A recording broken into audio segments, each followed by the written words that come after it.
Hey everyone, and welcome back to another video. And in this video, I'm going to show you how to unlink an account on the Rocket Money app. Now, this video is going to be particularly useful for individuals.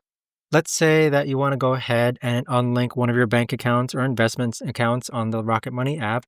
How do you actually go ahead about doing so? Now, this video is going to be short, sweet, and simple, guys. There's not going to be a lot of steps involved.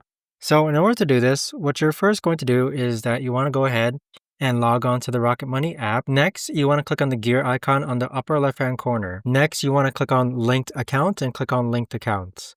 From here, you're going to see your linked accounts that you have with your Rocket Money app. Right now, we have some blurry information, but those are just the numbers of some of my accounts.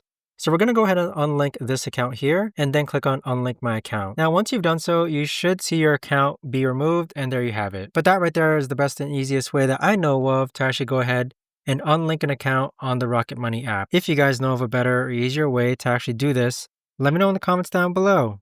I would love to know. Thanks so much for watching, everyone, and I'll see you guys all in the next video.